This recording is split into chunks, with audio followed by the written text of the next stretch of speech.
What are you thinking about? That is what you will become. What you feel, that is what you will attract, meaning you will bring about that will happen in your life. And what you imagine is what you create.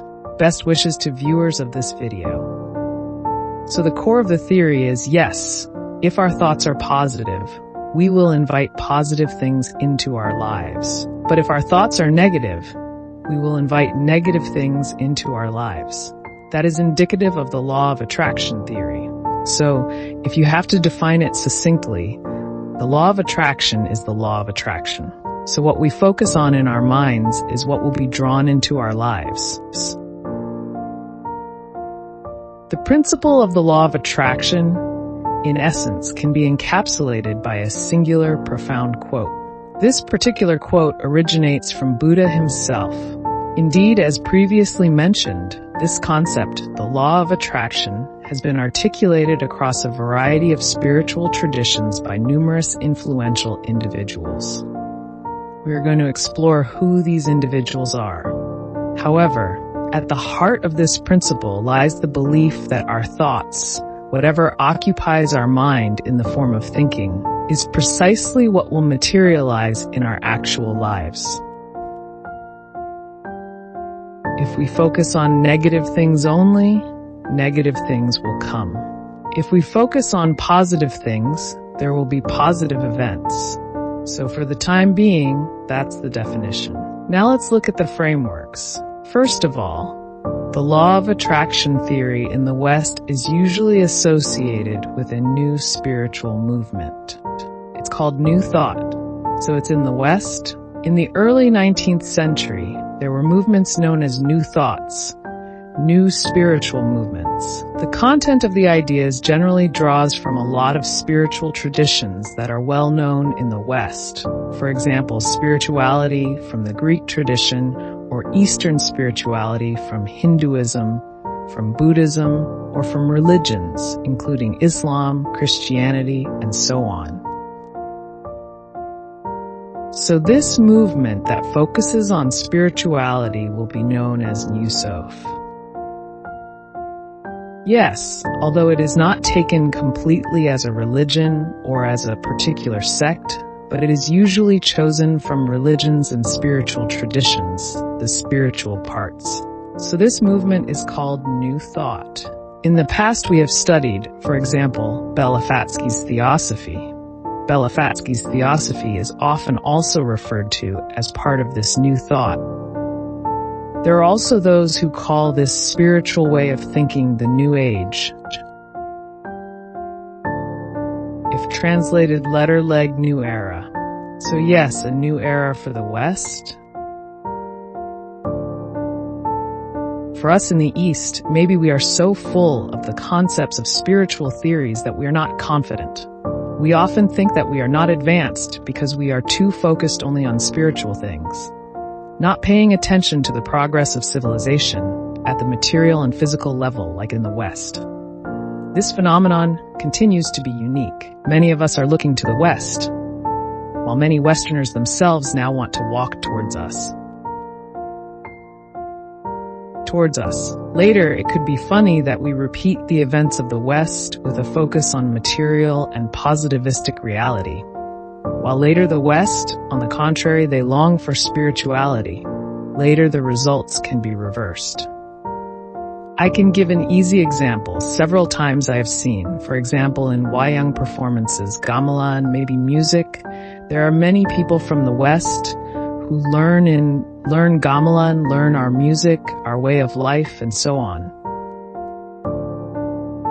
While the opposite, so many of us are also fascinated by the West and want to imitate many aspects of the West.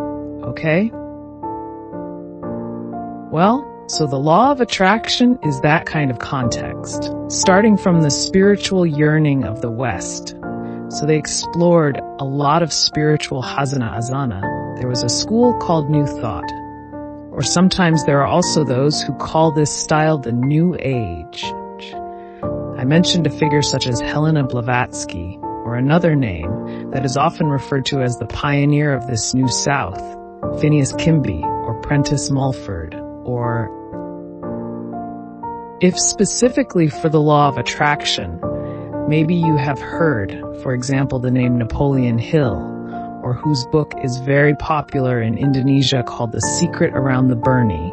This author, journalist, television producer from Australia, who is very active, very intensive in spreading the ideas of the law of attraction, both through his TV shows and his book, which in Indonesia is a bestseller called The Secret. So that's the framework. Yes, in terms of the framework, the concept or spiritual flow, some call the law of attraction a mixture of Hermeticism. Hermetism is a spiritual flow that existed in ancient Greece. Then there is also Transcendentalism, spiritual concepts of religions, concepts of Sufi figures in Islam, spiritual figures, Buddhism, Hinduism, and so on. This is your gear. Then one of them came up with the theory of the law of attraction. That's the first one. Secondly, the law of attraction is one of the worldviews among many other spiritual worldviews. So Muthal had some, let's call them natural laws. There are natural laws, but in the spiritual aspect. So far, we understand that natural law is the physical aspect. So Najarullah, our shadow so far, according to the theory that we understand so far, is the exact natural law. Like the sun is different from the east, then especially the moon around the sun, then various kinds of water, Karut boiled 100 degrees, he boils, and so on. The exact Nakar Elau.